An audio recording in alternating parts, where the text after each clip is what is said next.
Hello बच्चों, कैसे हो आप लोग? बढ़िया। आप बढ़िया तो मैं भी बढ़िया। तो चलिए आज की पढ़ाई शुरू करते हैं। आज अपन लोग पढ़ने वाले हैं क्लास 8 साइंस का दूसरा चैप्टर, जिसका नाम है माइक्रो ऑर्गेनिज्म, फ्रेंड और फोई। दूसरा चैप्टर जिसका नाम है माइक्रो ऑर्गेनिज्म, फ्रेंड और फोई। इस चैप्टर को भी हम लोग कवर कर रहे होंगे दो पार्ट्स में, पार्ट 1 एंड पार्ट 2। तो आज का जो लेक्चर है वो होने वाला पार्ट 1। तो सबसे पहले समझते हैं ये माइक्रो ऑर्गेनिज्म होता क्या है। Let's go head. Micro organism, ठीक है। सबसे पहले माइक्रो ऑर्गेनिज्म और माइक्रोवेज ये दोनों सेम चीज़ है। माइक्रो ऑर्गेनिज्म को ही माइक्रोवीज कहा जाता है, इसमें आप कंफ्यूज मत होइएगा। तो which living organism we normally can't see are called micro organism. वैसे ऑर्गेनिज्म जिसे हम साधारणतः नहीं देख सकते हैं, we can't see normally is called microorganism. Which living organism we normally cannot see are called microorganism. These microorganisms are so small in size they can't be seen with the unaided eye. ये इतने छोटे होते हैं कि ये हम इन्हें अपनी नंगी आंखों से नहीं देख सके। अदरवाइज इसे देखने के लिए हम लोग मैग्नीफाइंग ग्लास से एक दो माइक्रो ऑर्गेनिज्म है जिसे हम देख सकते हैं, नहीं तो और के लिए अपन लोग यूज़ करेंगे माइक्रोस्कोप। तो यहाँ पे आप लोगों को दो फिगर दिख रही होगी, ठीक है। ये जो फिगर आपको दिख रही है, ये दो ठो, इस फिगर से आप कुछ समझ रहे हैं? ठीक है, दरअसल होता है क्या, ये दोनों ब्रेड का फिगर है। ये ब्रेड जो होता है ना, जब अपन लोग रेनी सीजन में आते हैं तो आप लोगों ने देखा होगा कि ब्रेड के ऊपर कुछ इस प्रकार का ये सब जाड़ा जो ये सब देख रहे हैं आप लोग, ये धब्बा डब्बा टाइप का एक काला हो जाता है। तो ये क्या चीज़ होती है? आखिरकार ये जो ब्रेड पे ये जो काला काला धब्बे के टाइप का हो जाता है, ये ही है माइक्रो ऑर्गेनिज्म। आप तो कहते होंगे कि मैंने तो इसे देख लिया। नहीं, आप लोगों ने इसे नहीं देखा। इस पे आपको सिर्फ काला काला धब्बा दिख रहा है, लेकिन असल में क्या है, इसे देखने के लिए आपको ज़रूरत पड़ेगा माइक्रोस्कोप की। तो चलिए आगे बढ़ते हैं। माइक्रो ऑर्गेनिज्म की बात की जाए तो इसे 4 ग्रुप में बांटा गया। 4 ग्रुप में micro organism are divided into 4 group. First group is bacteria, second is fungi, third is protozoa and fourth is algae. ठीक है, तो चलिए देखते हैं आगे। वायरस, आप लोगों के दिमाग में ये चल रहा होगा कि हमने नाम लिया बैक्टीरिया का, फंगी का, प्रोटोजोआ का, एल्गी का, लेकिन अभी तो कोरोना वायरस चल रहा है, तो इसमें कोरोना वायरस क्यों नहीं है? क्योंकि हम तो कोरोना वायरस को भी तो नहीं देख पाते हैं। तो चलिए आपको बताते हैं कि हमने इस ग्रुप में कोरोना वायरस को क्यों नहीं लिया है। तो आइए, ये जो वायरस होती है, virus are also micro organism, क्योंकि इसे भी तो हम अपनी नंगी आंखों से नहीं देख पाते हैं। इसका साइज भी बहुत ही स्मॉल होता है, जैसे कोरोना वायरस है। कोरोना वायरस को तो हम देख नहीं पाते हैं, बट वो हमें हो जा रहा है और वो हमारे बॉडी को इन्फेक्टेड कर रही है। तो virus are also micro organism but they are different from other micro organism. They however produce only inside the cells of the host organism. लेकिन ये जो होते हैं ना, और अन्य माइक्रो ऑर्गेनिज्म से अलग होते हैं, क्योंकि ये पाया जाता है कहाँ पे? तो अपने होस्ट ऑर्गेनिज्म के आसपास, होस्ट ऑर्गेनिज्म के पास पाया जाता है। अब ये होस्ट ऑर्गेनिज्म कौन कौन सा होगा? तो होस्ट ऑर्गेनिज्म हो सकता है bacterium, plant and animal. Animal के अंतर्गत अपन लोग भी आ जाएंगे, प्लांट चीज़ें आप लोग तो देखते ही होंगे। अब देखिए, बात करते हैं कि ये जो वायरस है, इसके कारण भी तो कुछ रोग होती है। जैसे वायरस के कारण अपन लोग को, जैसे कोरोना वायरस है, इसके कारण अपन लोग को भी बीमारी हो रही है, ठीक है, हो रही है, जिसके कारण डेथ तक भी हो जा रही है कई लोगों की, जिनका इम्यून सिस्टम अच्छा नहीं है। तो कॉज ड्यू टू वायरसेस की बात की जाए तो फैला जाएगा कॉल्ड, जिसे अपन लोग सर्दी कहते हैं, इन्फ्लुएंजा, जिसे फ्लू भी कहा जाता है, फ्लू का मतलब बुखार होता है, मोस्ट काउच, सूखी खांसी, polio, chicken pox and malaria, typhoid end TB. TB का फुल फॉर्म होता है ट्यूबरक्लोसिस। ठीक है, तो आगे बढ़ते हैं।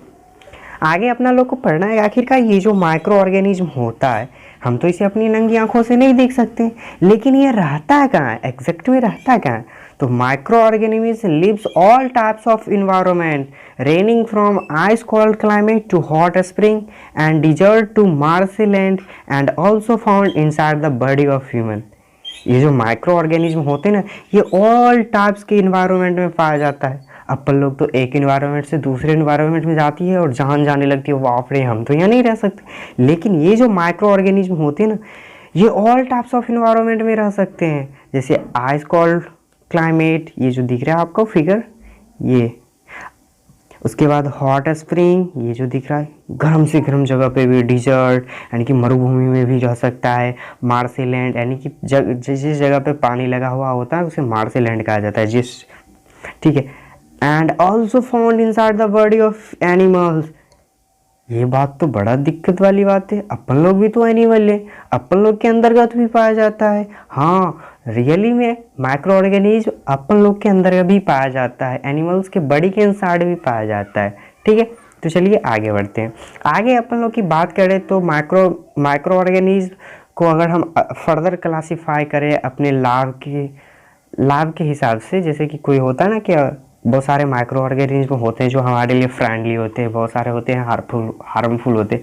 आप लोगों ने देखा होगा कोई भी चीज़ होता है उसका दो इफेक्ट होता है, एक साइड इफेक्ट होता है और एक जो होता है वो गुड इफेक्ट होता है, जो हमारे लिए बहुत ही ज़्यादा बहुत ही ज़्यादा अच्छा होता है, तो हम उसका यूज़ करते हैं। अब देखिए, जिसका जो फ्रेंडली जो है ना, फ्रेंडली परसेंट अगर वो हमारे लिए अच्छा है, अगर वो ज़्यादा है तो हम उसका यूज़ करते हैं। अगर हार्मफुल परसेंट की बात की जाए तो ये ज़्यादा हमारे लिए हार्मफुल है, तो उसका यूज़ हम लोग नहीं करते हैं। तो माइक्रो ऑर्गेनिज्म को भी फर्दर दो डिवाइड में किया गया, फ्रेंडली माइक्रो ऑर्गेनिज्म और हार्मफुल माइक्रो ऑर्गेनिज्म। आज के इस वीडियो में हम लोग सिर्फ और सिर्फ बात करेंगे फ्रेंडली माइक्रो ऑर्गेनिज्म को, और अगले वीडियो जो होगा पार्ट 2, उसमें हम लोग बात करने वाले हैं हार्मफुल माइक्रो ऑर्गेनिज्म की। तो चलिए फ्रेंडली माइक्रो ऑर्गेनिज्म की बात करते हैं। ये फ्रेंडली माइक्रो ऑर्गेनिज्म क्या है? Micro organism are used to various purpose. They are also used to preparation of curd, bread and cake। देखिए, आप लोगों ने देखा होगा कि हम लोग दही जमाते हैं या दही बनाते हैं, ब्रेड बनाते हैं, केक बनाते हैं, तो उसमें अपन लोग माइक्रो ऑर्गेनिज्म का यूज़ करते हैं। आपने 1 लीटर दूध लिया, उसमें थोड़ा सा कर्ड डाला, दही डाला, दही में क्या है? माइक्रो ऑर्गेनिज्म है, जिसे आप अगर आपके पास अगर होगा या आपके स्कूल के लैब में जो होगा माइक्रोस्कोप, उसकी मदद से आप देखिएगा उसमें माइक्रो ऑर्गेनिज्म होता है। और जब हम थोड़ी सी मात्रा का जो माइक्रो ऑर्गेनिज्म होता है, थोड़ी मात्रा में जब हम मिल्क के अंतर्गत डालते हैं, तो वो क्या होता है ना, अपना संख्या को ज़्यादा से ज़्यादा प्रोड्यूस करने लगता है, ठीक है। प्रोडक्शन अपनी उस सेम टाइप के माइक्रो ऑर्गेनिज्म का प्रोडक्शन ज़्यादा लेवल पे करने लगता है, जिसके कारण वो पूरा का पूरा जो मिल्क होता है वो कर्ड में कन्वर्ट हो जाता है। They are also use in cleaning of the environment. ये तो अच्छी बात है, इन्वायरमेंट को साफ रखने के लिए। अपन लोग तो गंदा कर लेते हैं, खाते हैं, खाने के बाद रेपड़ को बाहर फेंक देते हैं, लेकिन ये जो होता है इन्वायरमेंट को क्लीन करता है। फॉर एग्जाम्पल ऑर्गेनिक वेस्ट, जैसे वेजिटेबल वेस्ट, पिल्स हो गया, remains of animal, cattle dung जो होता है, are break down into harmless and unusable substance by bacteria. क्या होता है ना, ये जो हमारे लोग ऑर्गेनिक वेस्ट करते हैं, वेजिटेबल्स हो गया, रिमेन्स ऑफ एनिमल्स, इन सभी को ना क्या करता है, उसको हार्मलेस एंड यूजेबल सब्सटेंस में कन्वर्ट कर देता है। कौन? तो बैक्टीरिया। तो बैक्टीरिया हमारे लिए क्या हो गया? Friendly micro organism. लेकिन हर एक बैक्टीरिया ऐसा नहीं होता है। अगर बात की जाए in agriculture, they are use increasing soil fertility by soil fixing nitrogen. Agriculture में बात की जाए तो इसका यूज़ सॉइल फर्टिलिटी को बढ़ाने के लिए किया जाता है। किसके कारण होता है ये? तो सॉइल में नाइट्रोजन फिक्सिंग के द्वारा होता है। अगर फ्रेंडली माइक्रो ऑर्गेनिज्म के एग्जांपल की बात की जाए तो हो जाएगा लैक्टोबैसिलस एंड ईस्ट। यहाँ पे जो आप फिगर ये देख रहे हैं ये ईस्ट का है एंड ये है लैक्टोबैसिलस का। तो आगे बढ़ते हैं। तो uses of friendly microorganism की बात की जाए तो उसका नॉर्मल यूज़ हम लोग किस में करते हैं? मेकिंग ऑफ कर्ड, ब्रेड, रवा idli and bhatura, rice idli and dosa butter, ETC। इस सभी को बनाने में अपन लोग किस चीज़ का यूज़ करते हैं? फ्रेंडली माइक्रो ऑर्गेनिज्म की। मेकिंग ऑफ कर्ड, ब्रेड, रवा इडली, राइस इडली, नहीं ये dosa butter and rice idli, ये सारी जो हो जाती है इसको बनाने में हम लोग माइक्रो ऑर्गेनिज्म की मदद कर लेते हैं। देन इसके बाद अगर कमर्शियल यूज़ की बात की जाए तो micro organism are use for the large scale production of alcohol, wine and acidic acid. Microorganism का जो लार्ज स्केल पे प्रोडक्शन के लिए, किसके प्रोडक्शन के लिए इसका यूज़ किया जाता है? Alcohol, wine, acidic acid. The process of conversion of sugar into the alcohol is known as fermentation। हम लोग क्या करते हैं ना, जब आप शुगर को ना ईस्ट के साथ रख दोगे तो वो क्या होता है ना, धीरे धीरे कन्वर्ट हो जाता है अल्कोहल में। और ये जो कन्वर्ट होने की जो प्रक्रिया होती है ना, उस प्रक्रिया को कहा जाता है फर्मेंटेशन। और इस प्रक्रिया की खोज की थी लुईस पास्चर ने। तो कब? ना 1875। ये जो फिगर आप देख रहे हैं ना, यही है लुई पास्चर साहब, जिन्होंने फर्मेंटेशन की खोज की थी, डिस्कवर की थी। ये लोग आप तो वाइन देखे ही होंगे, अगल बगल में कहीं पे फेंका हुआ रहता है। ये अल्कोहल हो गया, ये वाइन है, ठीक है। आगे बढ़ते हैं। इसके दूसरे यूज़ की बात की जाए तो इसका यूज़ हम लोग मेडिकल यूज़ में भी करते हैं, जैसे कि the source of medicine is micro organism. आप लोग जो भी मेडिसिन लेते हैं, जैसे आप लोग कभी फीवर फील करते हो या कभी इल हो जाते हैं, बीमार हो जाते हैं, जब आप डॉक्टर के पास जाते हैं तो वो आपको कुछ इंजेक्शन देते हैं, कुछ मेडिसिन देते हैं। तो वो जो मेडिसिन आप लोग ले रहे हो ना, वो जो इंजेक्शन ले रहे हो ना, वो सारे के सारे किससे बने होते हैं? तो माइक्रो ऑर्गेनिज्म से। These medicines kill or stop the growth of disease causing microorganism। और ये जो माइक्रो ऑर्गेनिज्म हम मेडिसिन के तौर पे लेते हैं, वो जाके हमारे शरीर में जो दूसरा माइक्रो ऑर्गेनिज्म होता है जो हार्मफुल होता है, जिसके कारण हमारे अंदर क्या होती है ना, वो इलनेस हो जाती है। तो वो जो माइक्रो ऑर्गेनिज्म होता है जो हमारे लिए हार्मफुल होता है, उसे किल कर देता है, उसे मार देता है, या उसके ग्रोथ को ना स्टॉप कर देता है, रोक देता है। सच मेडिसिन आर कॉल्ड एंटीबॉडीज। ऐसे माइक्रो ऑर्गेनिज्म जो हमारे शरीर के अंदर जाके हार्मफुल माइक्रो ऑर्गेनिज्म को किल कर देते हैं और उसके ग्रोथ को स्टॉप कर देते हैं, वैसे उसे तो हम मेडिसिन के फॉर्म में लेते हैं। और ऐसे जो मेडिसिन होते हैं उसे एंटीबायोटिक्स कहा जाता है। एग्जांपल हो जाएगा स्टाइडोमिसिन एंड इथाइरोमिसिन ETC, ठीक है। आगे बढ़ते हैं। इसके देन बात आती है कि वैक्सीन। आप लोगों ने वैक्सीन का नाम सुना होगा कि कोविड वैक्सीन या कोरोना वायरस का जो वैक्सीन है, जैसे अपन इंडिया में हो गया कोवैक्सीन, जिसे बायोटेक ने बनाया है, एंड हो गया कोविशील्ड, जिसे बना रहे हैं पूना वाला, जिनका कंपनी है सीरम इंस्टीट्यूट, ठीक है। तो वैक्सीन क्या चीज़ होती है? तो क्या होता है ना कि when a disease carrying microorganism enter our body, the body produces antibody to fight the invader. हमारे शरीर के अंदर जब कोई माइक्रो ऑर्गेनिज्म अंदर जाता है ना, तो हमारी शरीर की जो बॉडी है ना, वो एंटीबॉडीज़ बनाने लगती है। हमारे शरीर के अंतर्गत ऐसी क्षमता है। लेकिन कभी कभी होता है ना कि हमारे शरीर की जो वो क्षमता होती है ना, वो एंटीबॉडीज़ बनाने की, वो थोड़ा कम पड़ जाता है। तो जिसके लिए हम लोग क्या करते हैं?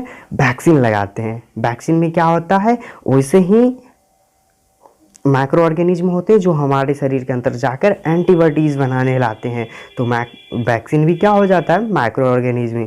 दरअसल बात की जाए अगर वैक्सीन की, तो सबसे पहले नाम आती है वैक्सीन बनाने में, तो वो है एडवर्ड जेनर, जिन्होंने स्मॉल पॉक्स के लिए वैक्सीन बनाई थी। ये जो आप फिगर देख रहे हैं ना, यही हैं हमारे एडवर्ड जेनर साहब, जिन्होंने इस स्मॉल पॉक्स को ख़त्म करने के लिए बनाया था वैक्सीन। इस कोरोना वायरस, ये सब जो देख रहे हैं, ये सारे के सारे कोरोना वायरस हैं। अभी इनके लिए भी वैक्सीन बन चुकी है, एस्ट्राजेनिका बना चुकी है, ठीक है।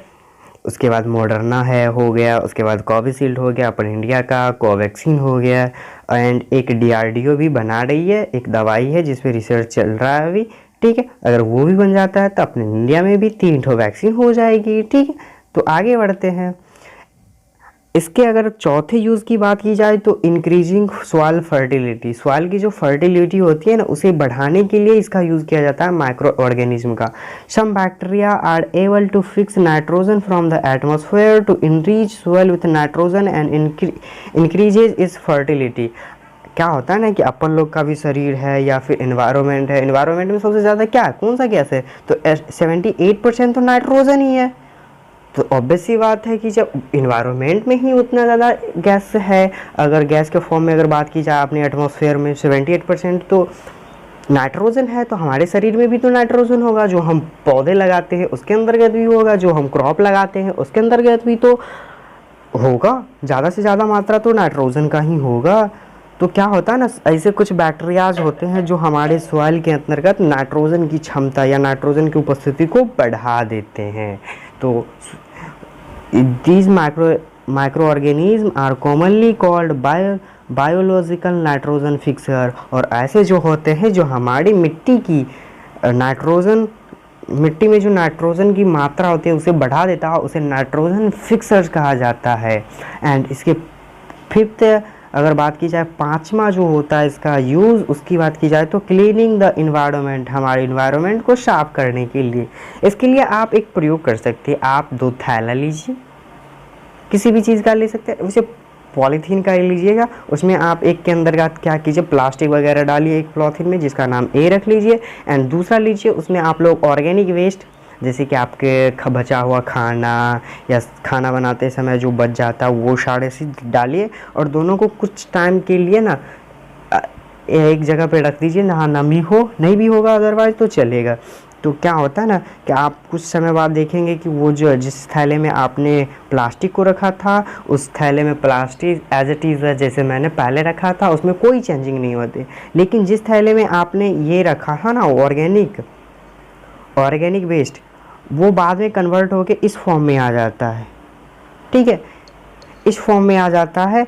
तो ये जो होता है ना, ये हमारे अगर खेतों में डालते हैं तो उससे क्या होता है ना, अच्छा प्रोडक्शन होता है, अच्छे लेवल पे उत्पादन होता है हमारे क्रॉप का। तो ये तो हमारे लिए अच्छा हो गया। ये हमारा जो वेस्ट था उसे एक अच्छा सोर्स हमारे लिए बना दिया, हमारे लिए तो खाद बना दिया। तो ये तो हमारे इन्वायरमेंट को भी क्लीन कर रहा है। लेकिन ये प्लास्टिक पे कामगार नहीं होता है। तो चलिए आगे बढ़ते हैं। तो आज के लिए बस इतना ही। अगले वीडियो में हम लोग पढ़ेंगे पार्ट 2 में हार्मफुल माइक्रो ऑर्गेनिज्म की। तो thank you for watching this video guys. पढ़ते रहे। All the very best.